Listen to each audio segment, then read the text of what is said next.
Hello，大家好，我係歐德強呢嘅莎莎，佢係歐德強呢嘅雪梨老師。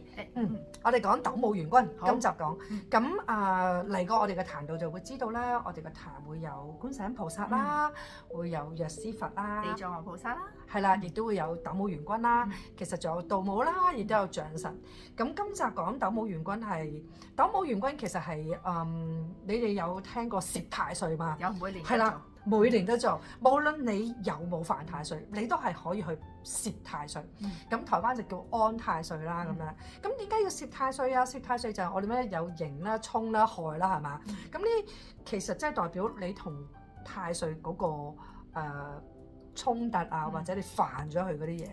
今日唔細緻講呢樣嘢，我哋反而去講就係斗母元君，或者我哋叫斗母星君，喺密宗裡面會叫摩利支天。其實斗母元君佢個功績，又或者可以點解要拜佢？拜佢有啲咩效果？又或者我哋有啲乜嘢嘅時候需要拜斗母元君？除咗你攝太歲嘅時候，斗母星君因為佢管轄眾上所有嘅星星，即使我哋成日講60甲子，即係咁多個太歲，3元就9運嘛。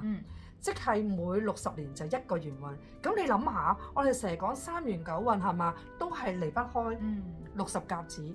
即使你諗下斗母星君佢個官職有幾大，佢係眾星之母娘親。咁變咗，如果當你覺得自己我好想做一件事，但係唔知點解咧，做嚟做去都係做阿2啦、阿3啦。明明我考個成績都好好啦，唔知點解考親都係呢個人考第一，我都係要第2嘅。即係你見跳水皇后咁樣，阿紅佢永遠都係第一嘅。隔離嗰個明明跳得好好啦，都係0.1分咋，都係0.1分。呢個就係要去拜斗母元君啦。點解？原來我哋點解會爭少少？可能我哋喺投生在世之前，我哋欠缺咗一啲嘢，所以我哋就用一啲叫保命錢，或者叫佢應該台灣都會講保命錢。呢啲保命錢就係我哋祈請斗母元君，因為佢係眾星之母。你品嚐你嘅出生年月日時辰中文名稱，話俾佢聽，問佢，叫佢幫你查核嗰盤數，跟住佢就會幫你查你要還幾多個錢，跟住就係燒咗佢，燒咗佢即係代表你還補足翻嗰樣嘢。好得意，有好多個例子。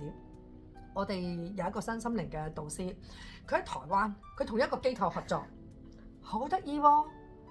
唔知點解佢同嗰個平台合作已經有7年8年嘅時間，但係呢個平台永遠登報啊，發行一啲嘅雜誌啊，或者喺個 social media 裏面都見唔到呢一個 A 老師嘅樣。神奇地，當佢拜完斗母元君之後，嗰日嗰本雜誌一出，掀開第一版就係佢。即使有陣時你哋冇辦法理解斗母元君佢喺背後幫你做咗啲乜嘢，而原來佢就係幫你查嗰盤數，你欠啲乜嘢要做啲乜嘢，然之後幫你平翻嗰條數。咁所以話俾你聽，當一個人如果你好老到，你成日棘下嘅，唔知點解明明已經好努力啦，硬係做阿2做阿3嘅，成日同人哋傾一盤生意，又或者譬如我做地產，明明咧呢一間屋我已經打10個客落去傾㗎啦，第10個客咧就仲爭少少就埋牙㗎啦，點知阿 B 公司就同你抄一咩殺出一個程咬金出嚟，佢早你10秒簽成咗，即係。你如果經常係俾人哋截胡，係啦，截胡嗰啲叫起尾注係嘛？你就要去拜斗母元君。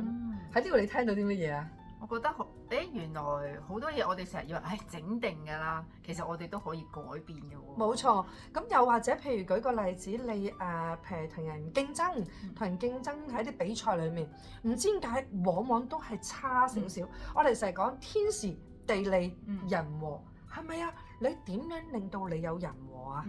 你點樣令到自己係咪啊有天時啊？咁你點樣令到自己有地利啊？就係當你具足所有嘅祝福，每樣嘢都能成就你嘅時候，呢樣嘢就係咁微妙，咁你就可以點啊？輕鬆地去理想達到。所以如果當大家你發覺自己有嘢棘下嘅，有啲嘢唔順嘅，明明已經好努力啦，我又唔係躺平嗰一批嚟㗎，點解我都冇被看見呢？咁你就可以拜斗母元君啦。嗯好啦，拜拜。